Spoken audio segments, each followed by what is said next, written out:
asesinatos de sus padres en complicidad con Ronald, y él se encargó de asesinar a los demás hermanos. No hagas caso a las voces.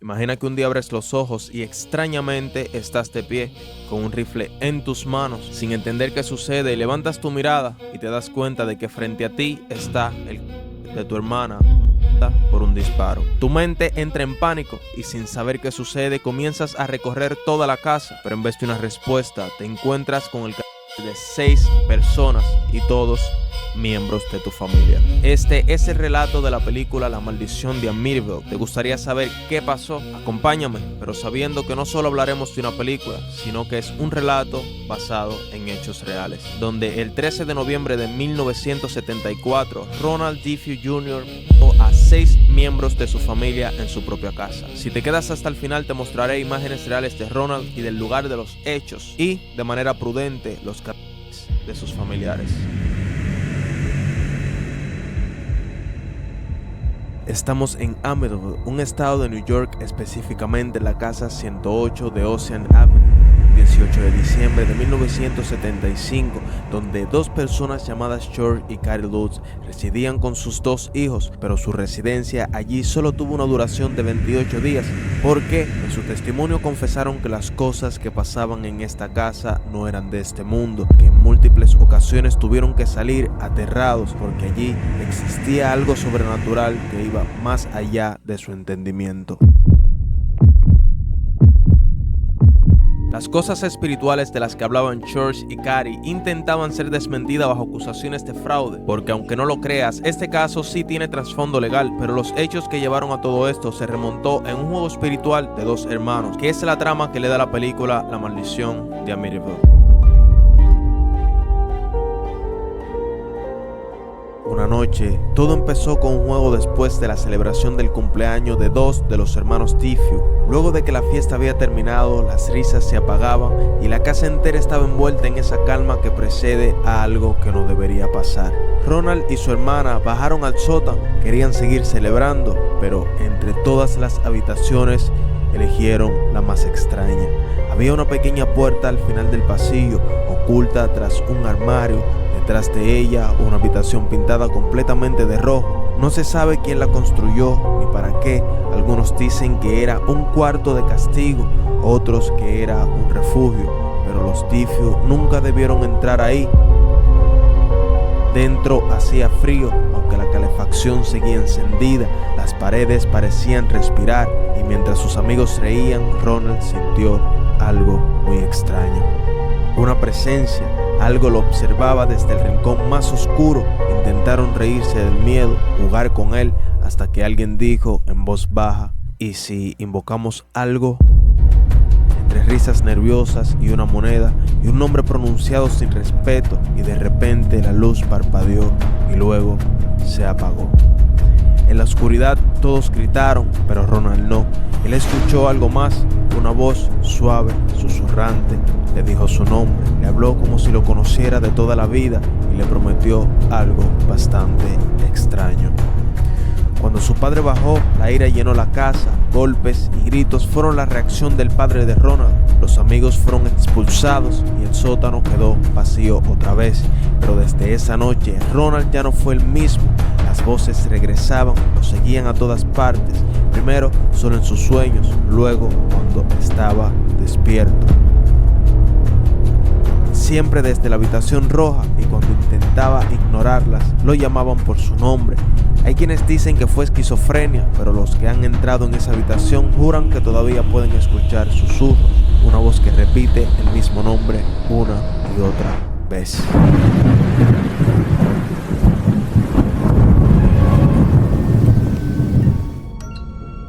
Obviamente este es el aire que le dio el director a esta película, pero esto es debido a que Ronald DeFeo en todas sus declaraciones dio teorías distintas, y entre todas habló de algo sobrenatural que lo perseguía. Y lo misterioso es que esta teoría fue la que más coincidió con muchos de los testimonios. Pero para que termines de entender qué fue lo que realmente sucedió, te contaré lo que ocurrió el 13 de noviembre de 1974 a las 3:15 de la madrugada. Era 13 de noviembre de 1974 y en la casa del 112 de Ocean Avenue en Amityville, el silencio se estaba preparando para ser testigo de una tragedia. Ronald Diffie Jr. despertó antes del amanecer.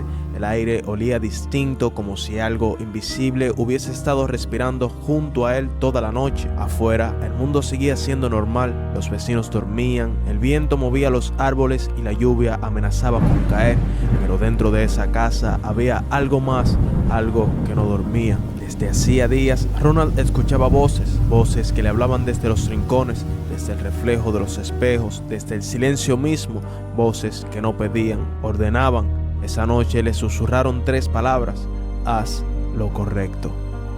A las 3 de la mañana, Ronald se levantó de la cama, caminó descalzo como si obedeciera a alguien que solo él podía ver. Tomó el rifle que guardaba su padre, lo cargó sin temblar y comenzó a caminar hacia la habitación de sus padres. No hubo gritos, no hubo forcejeo, los disparos y luego el silencio. Después caminó hacia el cuarto de sus hermanos, uno por uno, entró, disparó y cerró la puerta. Como si estuviera cumpliendo una orden que no entendía, como si no fuera él quien apretara el gatillo. La casa se llenó de humo y pólvora, pero nadie despertó. Todos murieron en sus camas, en posiciones tan tranquilas que los investigadores nunca entendieron cómo nadie escuchó los disparos. Cuando todo terminó, Ronald se quedó de pie en medio del pasillo, el rifle en la mano y la mirada vacía, y en su cabeza las voces seguían hablando, decían que todo estaba bien, que ahora había paz, que su familia estaba libre.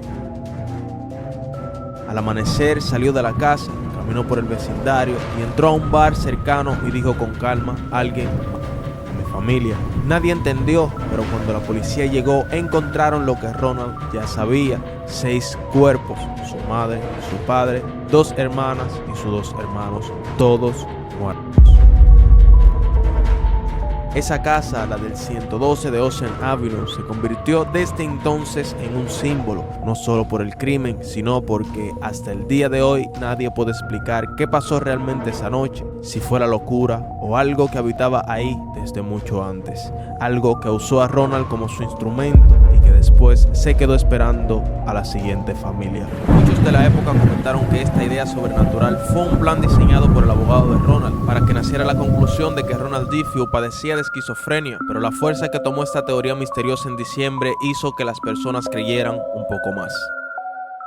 Aquí es donde entran George y Carrie Lutz, ya que al vivir por 28 días en esta casa salieron aterrados a pesar de haber sido advertidos de lo que había pasado con la familia Diffie. Aceptaron vivir allí por el precio tan asequible, pero al momento de irse abandonaron incluso sus pertenencias. Esto también se le atribuye como un sabotaje al abogado de Ronald, pero nada de eso pudo ser confirmado. El miedo y el terror, la tristeza y la confusión quedaron marcadas. Carrie y George fallecieron en 2004 y 2006 respectivamente.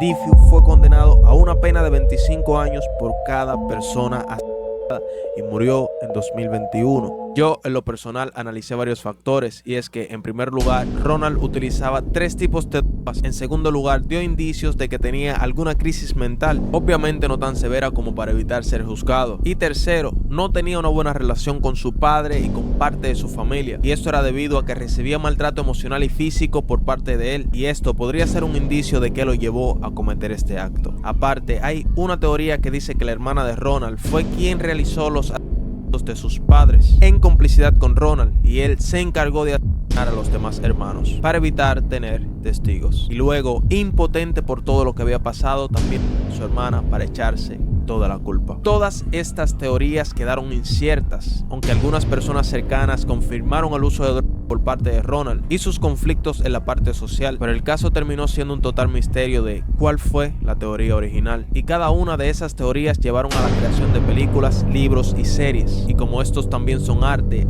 justo ahí me di cuenta que podría hacer este video hablando de esta historia. Y quiero cerrar con una advertencia: no hagas caso a las voces.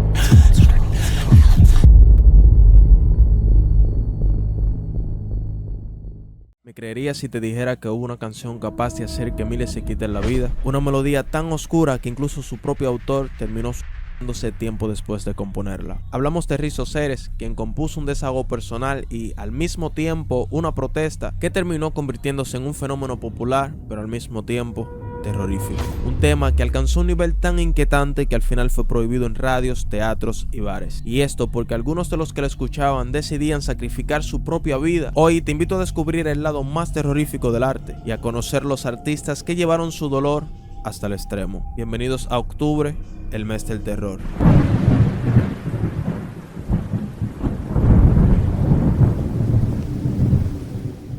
El 11 de enero de 1968, unos 35 años después de escribir una de las letras más inquietantes de la década de 1930, la noticia estremeció a todos. El pianista Rizzo Ceres se había quitado la vida. ¿Por qué lo hizo y cómo? Te lo explicaré, pero antes debes saber algo, y es que ese acto final no hizo más que reforzar una leyenda oscura, una leyenda que aseguraba que quienes escuchaban su canción más famosa a veces terminaban quitándose la vida.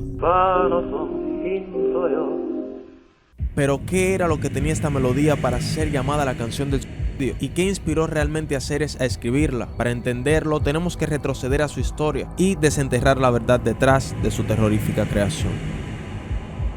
La historia de esta canción nace en Hungría, en el corazón de Europa Central, una tierra marcada por cicatrices profundas donde la pobreza y la desesperanza se mezclaban con las sombras de la Gran Depresión. Fue allí donde Rizzo Ceres, un pianista conocido por su talento, pero castigado por la vida, se encontró frente a su mayor tormenta. No solo vivía en una miseria inquietante, también cargaba con el dolor insoportable de haber perdido el amor de su vida. En medio de ese desgarro, una musa oscura lo visitó, dolorosa, frágil pero poderosa. Ceres, sentado frente a un piano gastado, volcó en las teclas todo ese vacío que lo consumía. Así nació la canción que el mundo más tarde llamaría Domingo Sobrio. Una melodía lenta, tan melancólica y penetrante que parecía más un suspiro del alma que una simple canción. Pronto se ganó un título inquietante, la canción más triste del mundo.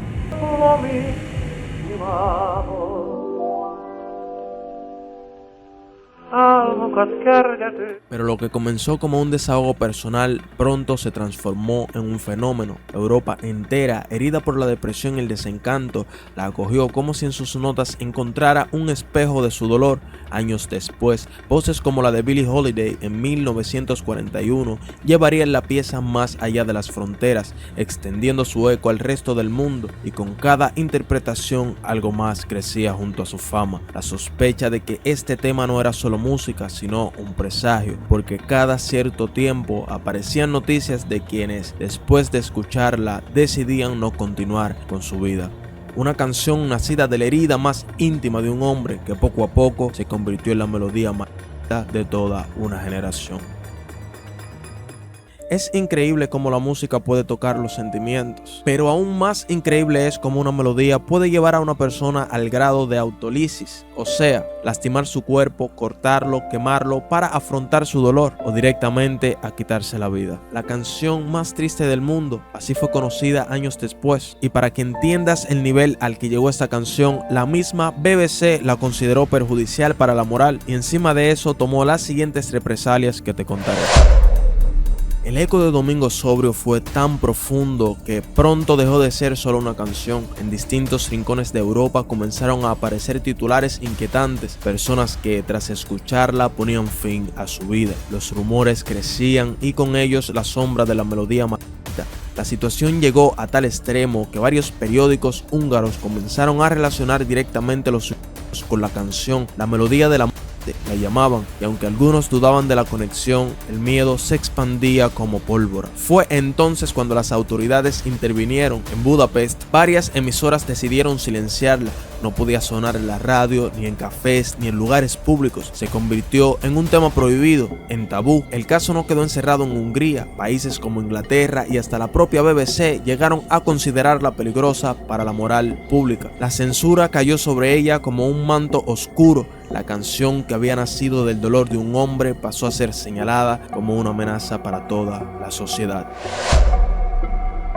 Paradójicamente, la prohibición no apagó su fama, al contrario, el misterio la volvió aún más deseada. Cada vez que alguien lograba escucharla en secreto, la melodía parecía cargar con un peso mayor, como si escondiera un poder invisible. Y así, Un Domingo Sobrio no solo fue recordada como la canción más triste del mundo, sino como aquella que, con tan solo sonar, parecía tener el poder de doblegar la voluntad humana. El final del autor fue inquietante y esto fue lo que le dio el terror a esta canción. Si te está gustando este video, dale me gusta, comparte para cuidar a tus familiares y amigos por si se encuentran con esta canción ya estén prevenidos, y comenta si la has escuchado o te atreverías a escucharla. Ahora conoce el final del compositor y el comienzo de una leyenda.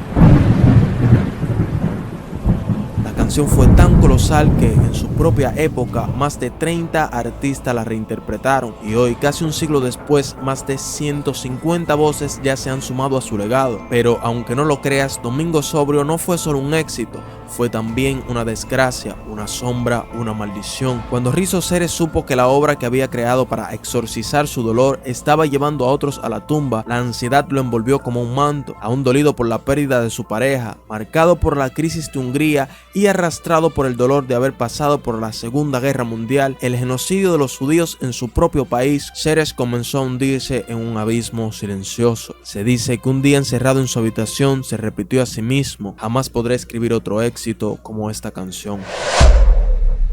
Esa impotencia mezclada con la culpa de las supuestas víctimas lo desgarró. No sabía si alegrarse por su legado o maldecirse por él, pero eligió la segunda opción. Se lanzó por la ventana de su habitación, pero no murió. Fue llevado de emergencia al hospital y allí, en un cuarto blanco, sin música y sin aplausos, tomó un alambre y a sus 69 años, en enero de 1968, puso fin a su vida ahorcándose.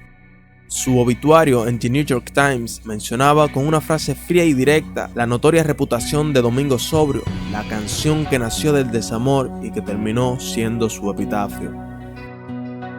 Y ahí, justo ahí, me di cuenta que los límites del arte no existen. Y este es apenas el primer video de este especial de octubre. Este primer video tuvo suspenso. El segundo quizás te dé miedo, pero con el tercero sentirás terror. Hasta el próximo miércoles.